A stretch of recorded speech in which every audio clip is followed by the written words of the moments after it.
আসসালামু আলাইকুম এভরিওয়ান। এই সমস্যাটা দেখো, এখানে বলছে ইউ বেগে ঊর্ধ্বমুখী দিকে নিক্ষিপ্ত কোনো কণা টি সময়ে H is equal to UT minus half GT square উচ্চতায় অবস্থান করে। বৃহত্তম উচ্চতা এবং সেখানে পৌঁছার সময় নির্ণয় করো। তাহলে মনে করো এখানে আমাদের গ্রাউন্ড থেকে একটা কণাকে উপরের দিকে নিক্ষেপ করা হয়েছে। তো উপরের দিকে কণাটা এরকম উঠে এসে এরকম নিচে পড়ে যাবে, তাই তো? এই যে এইখানে এর সর্বোচ্চ উচ্চতা, অর্থাৎ এইখানে এইচ এর মান সর্বোচ্চ।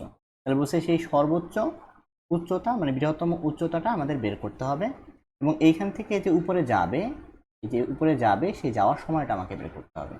ক্লিয়ার? ওকে। এখন আমরা যে প্রিভিয়াস অঙ্কগুলোতে গুরুমান এবং লঘুমান বের করছি, ওই কনসেপ্টটা দিয়ে এটা করব।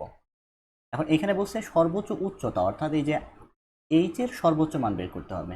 যেমন আমরা কোনো ফাংশনের সর্বোচ্চ মান বা সর্বনিম্ন মান বের করতাম, ঠিক তেমনভাবে এই এইচ এর সর্বোচ্চ এবং সর্বনিম্ন মান আমরা বের করব। এখন এখানে তো বলছে বৃহত্তম, তাহলে অবশ্যই আমাদের সর্বোচ্চ মানটা বের করতে হবে।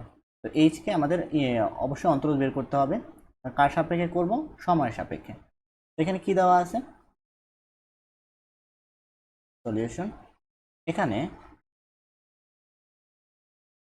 H is equal to UT minus half GT square. এটাকে টি এর সাপেক্ষে অন্তরীকরণ করো, রাইট? ডিএইচ ডিভাইডেড হবে কি ডিটি ইকুয়াল টু, এখানে এই যে ইউটিকে টি এর সাপেক্ষে অন্তরীকরণ করলে শুধু ইউ পাওয়া যায়, মাঝখানে মাইনাস দিলাম মাইনাস, এই টু দেখো টি এর সাপেক্ষে করতেছি, তাহলে এই পুরাটা কি ধ্রুবক মান, তাহলে এই টি স্কোয়ারটাকে তুমি টি এর সাপেক্ষে অন্তরীকরণ করলে 2t পাবা। এই 2 এবং এই 2 কাটা, বুঝতে পারতেছ? এখানে আমাদের হাফ জি আছে, আর এই টি স্কোয়ারটাকে টি এর সাপেক্ষে অন্তরীকরণ করলে আমরা পাইতেছি 2t। তারপর এইটি আর এইটি কাটা, তাহলে শুধু জিটি থাকতেছে, তাহলে ইউ মাইনাস জিটি। ক্লিয়ার? ওকে।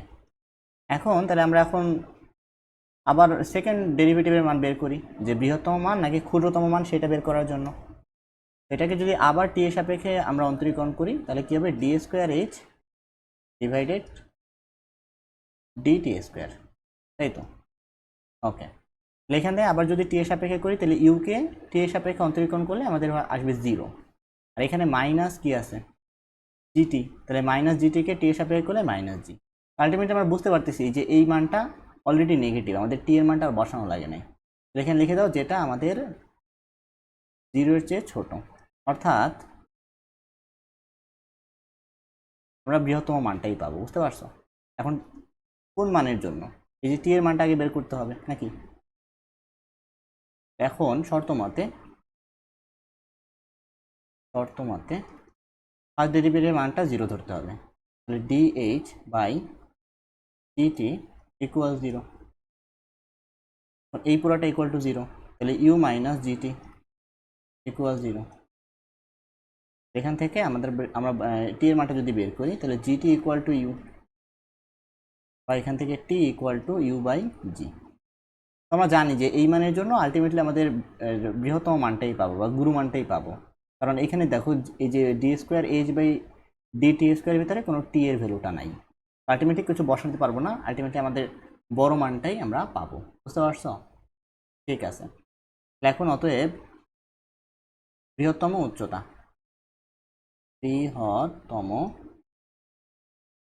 উচ্চতা এইচ ম্যাক্স আমরা বলতে পারি ইকুয়াল টু এই যে টি এর মানটা জাস্ট আমরা মেইন ফাংশনে বসাই দিব। মেইন ফাংশন হচ্ছে ইউ ইন্টু ইউ ডিভাইডেড কি জি, মাঝখানে মাইনাস হাফ জি টি স্কোয়ার, তাহলে হাফ জি আর টি স্কোয়ার করলে you square divided G square. এখন দেখো এখানে আসতেছে you square by G minus, দেখো এখানে একটা জি কাটা, এই যে একটা জি কাটা, তাহলে হাফ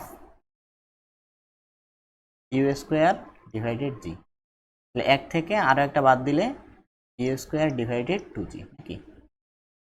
এই হলো আমাদের আনসার। এখন বলছে কোন সময়ে, মানে এখানে পৌঁছার সময় নির্ণয় করে। এই যে সময়টা কিন্তু অলরেডি আমরা বের করে ফেলছি, এটা হলো গিয়ে এইচ ম্যাক্স, আর সময় T is equal to U divided G. এই দুইটা হলো আমাদের সঠিক উত্তর। আশা করি অঙ্কটা সবাই বুঝতে পারছো।